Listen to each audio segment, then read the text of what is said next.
Well, that's it for a year. Doing this after the series ended, and yeah, it's quite sad. It's quite sad. Ah, I don't know what to say. It was if there was no hope, like with Immortals, even Immortals had a little bit of hope, but if there was like no hope, then you wouldn't get your hopes up. You wouldn't be puffing on that hopium and the copium. The fact that every split we get so close. I guess every split is like a whole year. This entire year we were so close yet so far. We kept doing the same thing both splits, where we start off poorly, we start ramping up towards the end, but it was too little, too late. And man, it's been a year. It's definitely been a year. It's disappointing. Like this is the way we start our LCS debut. Really, inaugural year. This is how we do it. I don't know. I'm looking forward to seeing what Shopify has to say. I'm assuming we're gonna get something from Sam Revan, the head coach, and I think what hurts the most is that this is the last. That was the last game Boogie had, and it felt like we could have won at least that game three. Send him off on a win, you know. But alas, that's not what happened. And I just want to say overall, I don't hate it. I don't hate what we came in with. We knew in 2023 that there was this team that was running challengers that was beating LCS teams. I mean, we know that the core of Zazel, Tomio, and Fake God were destroying LCS teams. They were calling them Damwon, right? Like baby Damwon. And Jojo Pune even said, like, hey, before we played our series, when he was still on EG, like the reigning champions from last year, from the year before, we scrimmed them and they just completely destroyed our confidence. They destroyed us. Academy team. And then the coach of that team was Revan. And so he took the core of that C9 Academy or C9 Challengers team, brought them in. It's almost like how it used to be, where you would do great in Academy and you get promoted. And so these players, they proved it. They got promoted. They won Challengers twice on two different teams. And they got promoted. They had an upgrade in their AD carry. They had a Insanity who was Insanity and Boogie who were from that TSM team and Revan, and it all fit together. It all made sense. Um, I personally questioned the B-Boy pickup. I didn't like his performance on Pain Gaming. I'm a Pain Gaming fan, so maybe I was a little bit more harsh on them because of that. But like, I wasn't a fan of what he did in Pain, and then he comes to Shopify, and I was a fan of what he played. Um, I think he had one bad game the entire year, and that was unfortunately the last game. So I don't know. Um, I understand it. I think I talked about on the episode of disputing everything with Russell, but I am not of the opinion that you should throw something away or get rid of your head coach after 1 year, right? If you're coming here for the long term, you should give him a second chance. You should at least give him 2 years. That's sort of my approach. And I think I was saying like you could hire more coaches, maybe some analysts, some scouts, and hire maybe a couple positional coaches. But definitely roster changes. I mean, I think it's just disappointing. I don't know what sort of roster changes. My hypothetical roster that I gave was you could get Surdy. We're assuming 100 Thieves leaves, so you bring in River in the jungle. Since Boogie's leaving, I don't know if Tomio is the way to go, to be honest. I wouldn't go with Tomio because then you wouldn't have like a main shot caller. I was thinking of bringing in Huhi because he is a shot caller, and we've seen him shot calling together with River on the previous Golden Guardian. So you bring those two Koreans. You have B-Boy, that's three Koreans. Sam is a Korean. You have four Koreans all working together. I like pairing Koreans with Koreans because it creates a very nice environment.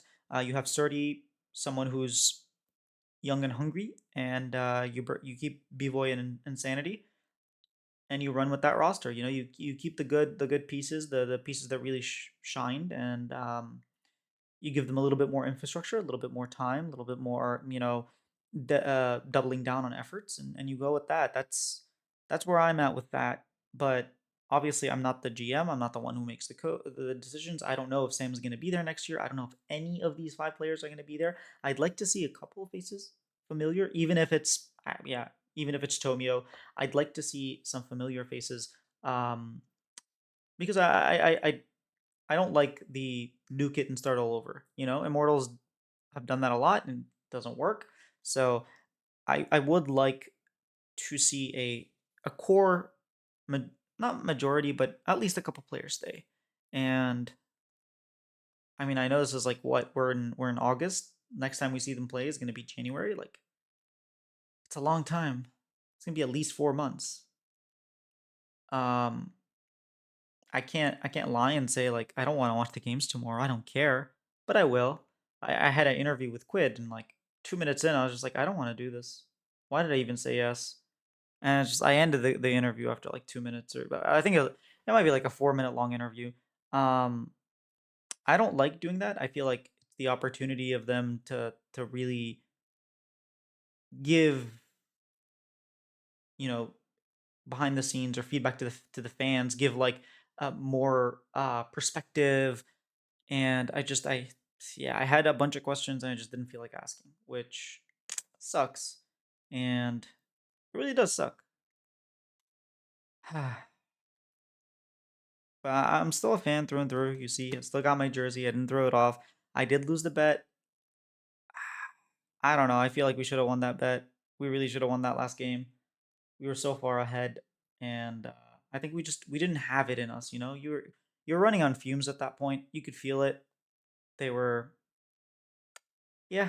I I I don't know what to say. Um, we're just gonna keep trying. I was on stream with David, and I think it was Healy who started mentioning Falcons, and I was like, man, I'm a Falcons fan. He's at 28-3, and I just got triggered because it reminded me of how impossible it was to lose. If you guys watch football, there's a situation where we were up 28-3 in American football, and it was like mathematically impossible to lose. Like not impossible. Mathematically, if we just spent all the time, wasted as much time as possible, we would have won. They would not have enough time to score, and yet for some reason we didn't do that and lost. Um, it's probably the worst Super Bowl I've ever watched because it was my team that got completely destroyed. This is worse than a reverse sweep. This is like if you had 100 best 101 and you were 50 and then still lost. Yeah, something stupid like that. Um, anyways, thank you guys. It really does mean a lot to me when I see so many people messaging me. I got a bunch of condolences. I had a lot of people hyping up Shopify on my behalf, saying, "Yeah, you're the reason we're excited for Shopify." When Shopify won their first game, I got so many messages, people being like, "Oh, I'm so happy for you. I don't even like Shopify, but I was cheering for Shopify because I want you to get that win." So the journey has been nice. The journey has been fun. I will continue to support this team in any way, shape, or form that I can. I have a eulogy. I have a few shorts that I'm going to be posting that are kind of just like, yeah, it's sad. Um, and obviously, I lost the bet, so I have to do the Deadpool bye bye bye dance. That's gonna be awkward, especially since I'm not gonna have time to practice. So I might have like a couple hours, but then I'll have to do it because you have to do it within 48 hours. And yeah, it's just me rambling at this point. I will say this. I will. I'll try to see if I can do something cool. At least for Boogie, since he's leaving. I'll try to see if I can do some sort of a homage to him. But for now, thank you guys for watching. I have a bunch of interviews coming out. I did an interview with Insanity. That's probably the one that's going to come out first because reasons.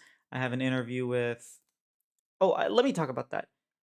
Insanity did an interview after being knocked out. There are other teams who I request when they get knocked out and they don't like um they don't do it. They don't do the interviews, which I really appreciate.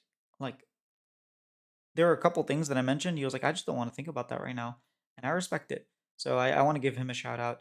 I have, like I said, the quit interview, and then I did an APA interview, and I don't know about tomorrow because I'm recording this after the games today on Saturday, and then on Sunday I should have a few more interviews. I did my show disputing everything where we disputed some stuff. I do make an argument for Impact not being the MVP, but that's highly dependent on Inspired actually winning against Cloud9. And basically, the argument is like Impact is great, but all of Team Liquid are great. And whereas on Inspired is so much more pivotal to. Anyways, just watch the show. I've been rambling on and on and on. I will see you guys in the next video.